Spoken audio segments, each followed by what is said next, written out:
falar do Vasco, que também joga hoje. Couto Pereira contra o Coritiba, 8h30 da noite, ao vivo no Sport TV.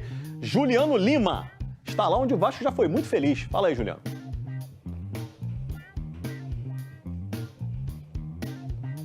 É verdade, Escobar. Um prazer falar com você. Foi aqui que o Vasco conquistou o título da Copa do Brasil em 2011. Para o jogo de hoje, pelo Campeonato Brasileiro, o time vai ter mudanças. Cuiabano, na lateral esquerda, foi poupado, ficou do Rio de Janeiro, com dores musculares na região glútea. Lucas Piton deve ser o substituto. Lá na frente, Andrés Gomes está suspenso pelo 3º cartão amarelo. Falar um pouquinho desse provável Vasco para o jogo de logo mais, Escobar, que deve ter Léo Jardim no gol, Paulo Henrique, Saldívia, Robert Renan e Lucas Piton. No meio-campo, Hugo Moura, Thiago Mendes, Tietê. Lá na frente, Nuno Moreira, Marino, Adson e David. E é isso, o Vasco está embalado, Escobar. São 4 jogos de invencibilidade, 3 vitórias e um empate com o técnico Renato Gaúcho. E eu volto com você. Um abração. Valeu, Juliano. Um abração para você também, meu irmão. O Gigante da Colina chega embalado de 4 jogos sem perder no campeonato. O treinador Renato Gaúcho vai ter desfalques importantes. Cuiabano sentiu um desconforto. Está sendo cuidado para o próximo confronto. Acertei a frase? Pode ser. E não viajou. Além dele, Spinelli está fora com dores no tornozelo. Para quem não entendeu, o próximo confronto do Vasco é contra o Botafogo. Andrés Gomes e Puma Rodrigues fecham a lista por estarem à disposição das seleções da Colômbia e do Uruguai. Caio, olha aí, ó, Léo Jardim, Paulo Henrique, Saldívia e o Robert Renan. Piton, Hugo Moura, Tietê, Thiago Mendes, Marino, Nuno Moreira e David. Tá aí, gostou? Gostei, Fernando. O que o Vasco pode escalar é isso para o jogo de hoje, com 2 desfalques importantíssimos, né? O Andrés Gomes, além de estar com a seleção colombiana, ele está suspenso, então ele já não jogaria. E na lateral esquerda, Lucas Piton no lugar de Cuiabano, que vem sendo o destaque do Vasco nesse momento da temporada. Cuiabano, na minha opinião, tem sido o melhor jogador do Vasco em todos os jogos que ele disputa. E é uma chance tanto para Lucas Piton mostrar mais uma vez o seu valor, aumentar o seu nível de atuação, que vinha muito mal antes da chegada do Cuiabano, mas nos treinos essa disputa fez bem ao Piton também, isso ele pode mostrar no jogo. Além de Marino e Inestrosa, que também vai ter a sua primeira chance como titular no Campeonato Brasileiro. E, como eu falei, gera grande expectativa não só da diretoria, mas da torcida do Vasco pelo investimento que foi feito, pelo currículo dele, né, pela carreira dele no Atlético Nacional, onde ele foi muito bem, foi campeão, tem personalidade e está buscando seu espaço no Vasco ainda. E também para Nuno Moreira, que vai ter a chance de novamente jogar no lado que ele sempre mais rendeu com a camisa do Vasco, que é do lado esquerdo. Desde que Andrés Gomes chegou, o Nuno Moreira foi deslocado mais para o meio, depois para a direita, enfim. Mas foi do lado esquerdo que ele teve seus melhores momentos, se associando sempre com o próprio Lucas Piton e Felipe Coutinho em 2025. Então, é uma chance também do português, que já fez vários bons jogos com a camisa do Vasco, render ainda mais para que o Vasco busque essa vitória, que é um jogo difícil contra o Curitiba, que está muito bem lá no Couto Pereira, mas é totalmente possível que o Vasco conquiste esses 3 pontos lá também. O Piton e o Nuno Moreira tiveram belas exibições, né, pelo lado esquerdo aqui, com o Coutinho, como citou o Caio. E agora tem o Thiago Mendes, que está arrebentando o Vene Casagrande. Talvez seja um dos grandes nomes da temporada do Vasco, tirando o Gomes, que para mim é o Tasmania do Vasco, né? É o Tasmania. O Thiago Mendes, realmente, ele parece que ele apertou um botão e botou um modo turbo na carreira dele com a camisa do Vasco. De fato, a gente está vendo um outro Thiago Mendes desde quando ele chegou ao Vasco da Gama, né? Em determinados momentos, ele não era nem relacionado pelo técnico Fernando Diniz, e agora a gente pode ver um Thiago Mendes sendo titular absoluto e, além disso, com a faixa de capitão. Isso é muito importante. Um jogador para assumir a faixa de capitão numa equipe como é o Vasco da Gama, é sinal que ele tem uma importância muito grande também nos bastidores, além, é claro, do destaque tecnicamente falando. Mas eu vou sempre falar isso aqui. Tecnicamente, o Thiago Mendes não me surpreende. O que está me surpreendendo é a parte física. E a gente vê também um Thiago Mendes extremamente dedicado. Isso é informação na época que o Flamengo tentou a contratação. Eu estudei muito sobre esse atleta. Ele, fora das 4 linhas, é um cara extremamente focado. Então, assim, por isso ele está conseguindo dar conta do recado aqui no futebol brasileiro, que exige demais a parte física do atleta. E o Thiago Mendes hoje no meio de campo, sem sombra de dúvidas, é o principal jogador do Vasco da Gama. Eu acho que o Vasco hoje tem 3 pilares. Léo Jardim, obviamente, no gol. Thiago Mendes no meio.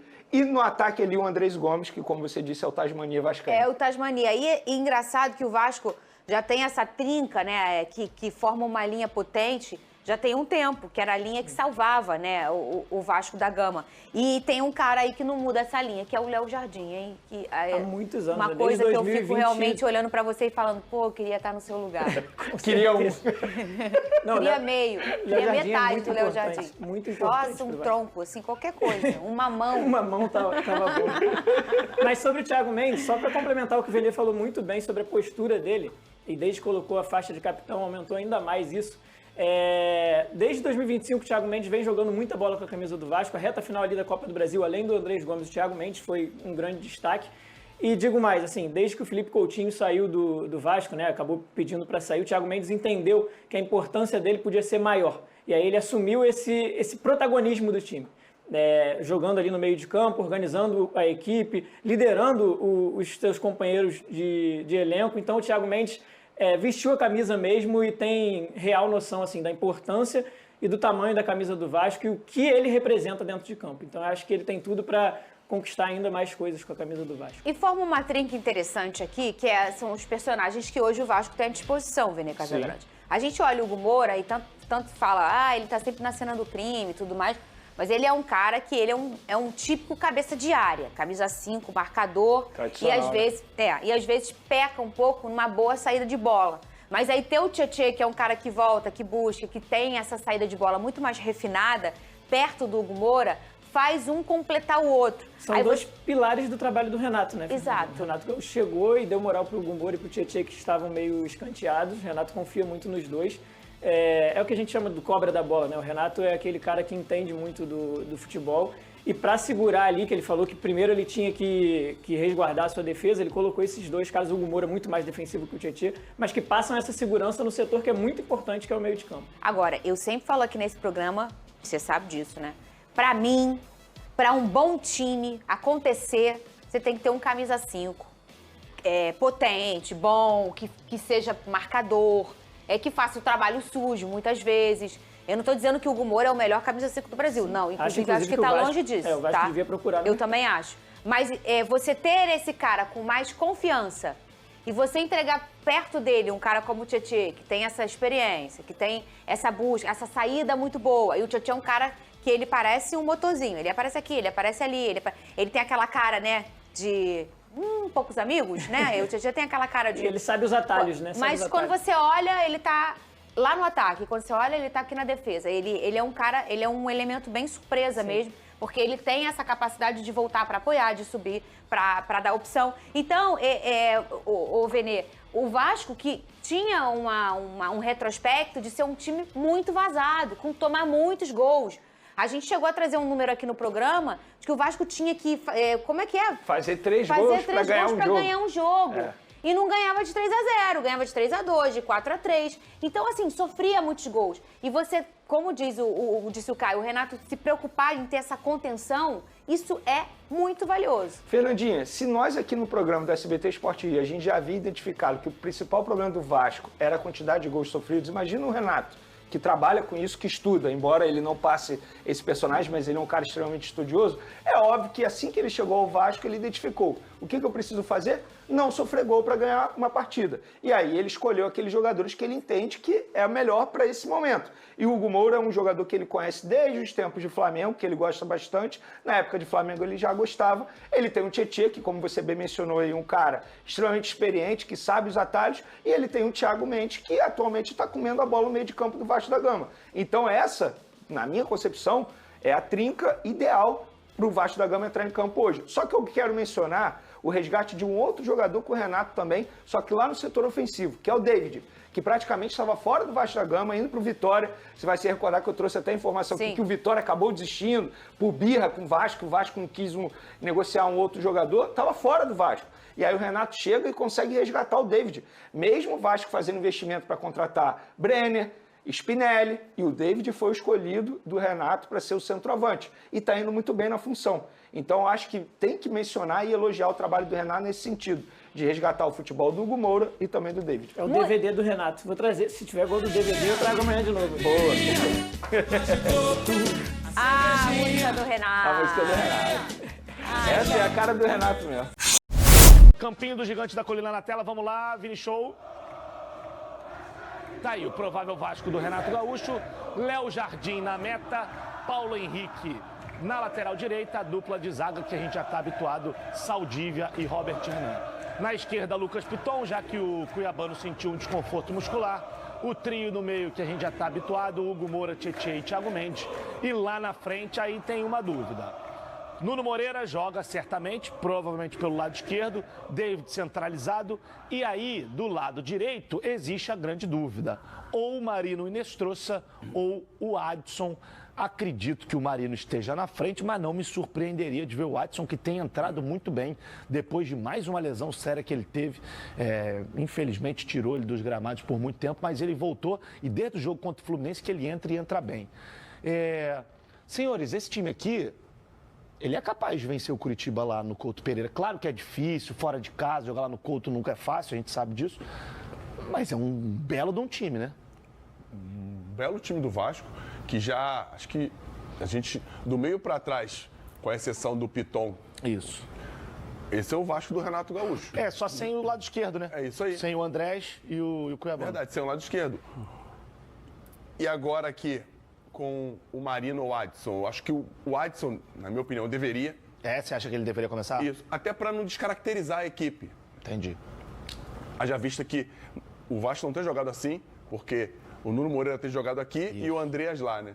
Enfim, mas o Adson é um cara que vem lutando já há muito tempo contra as lesões. Quando estava são, né? Quando estava bem fisicamente, ajudou o Vasco pra dedéu. Era o nome do time do Paiva. Era o melhor jogador do Vasco, como o Amêndola acabou de frisar. Acho que ele podia, tá? Até porque ele dá uma dinâmica diferente da do Marino. O Marino é um cara muito mais individualista, muito mais do 1 contra 1 do último terço. O Adson circula muito, ele consegue dar uma dinâmica melhor à equipe, ajuda também defensivamente. Cara, gosto muito desse Vasco do Renato, gosto muito mais do espírito brigador desse Vasco do Renato e totalmente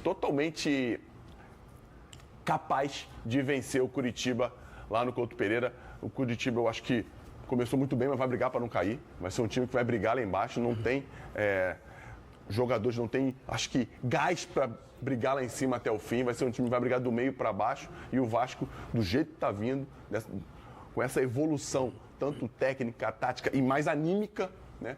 Precisa contratar no meio do ano? Precisa. Mas esse Vasco aí, acho que tem totais condições de vencer o Curitiba lá. E aí, Boca, como é que você vê esse duelo e sobre essas dúvidas, né? Você iria com o Marino ou com o nosso Adson? Eu vou seguir o Fernandão, Bigode, porque, como ele mesmo disse, o Adson vem se apresentando muito. A minha cabeça funciona de uma forma, cara, porque qual é a diferença do André Sanches pro Vini Júnior? É o Real Madrid, né? O Andrés Gomes, né? Andrés Gomes, perdão.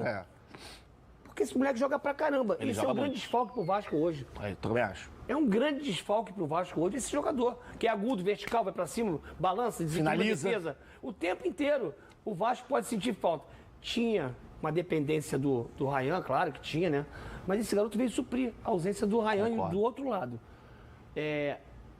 O Renato Gaúcho, essa data FIFA foi bom para Leonardo Jardim e para Renato Gaúcho. Verdade. Porque recém-contratados vão ajustar seus times. O Renato Gaúcho, o Vasco em 7 jogos parece que tomou 4 gols, ou 14 jogos tomou 7 gols, uma coisa parecida com isso, me desculpa a má informação, mas ele ficou de ajustar nessa data FIFA justamente o ponto que ele acha que é mais frágil no Vasco, que é a parte defensiva. O Vasco tem sofrido muitos gols, em todos os jogos com o Renato Gaúcho, o Vasco sofreu gols.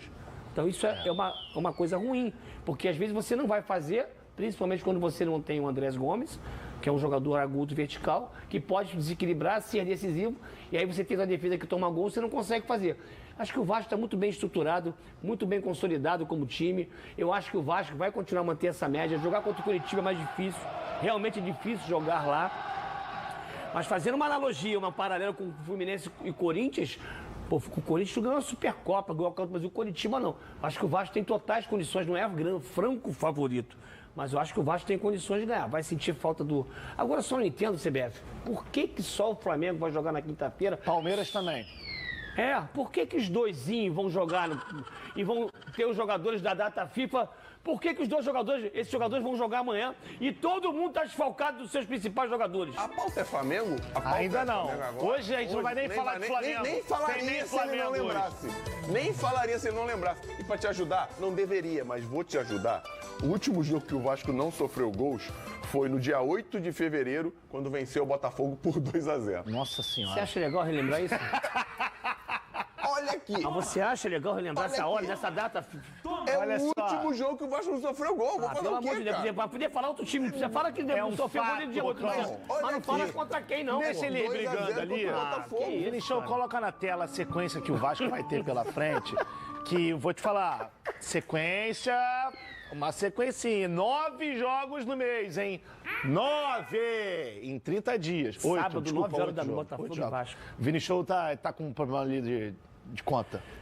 Também, né? Tá fazendo jornalismo.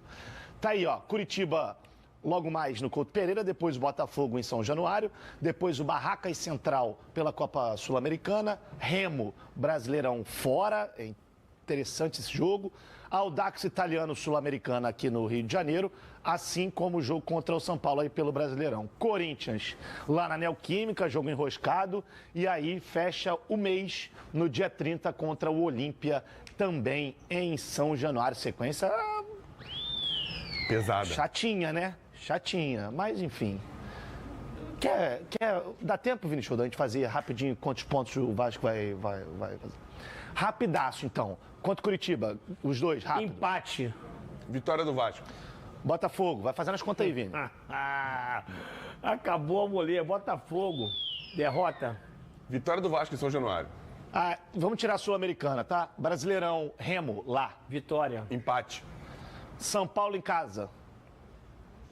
Pô, jogo Empate. bom. Vitória do Vasco. E o Corinthians fora. Derrota. Pancada do Vasco.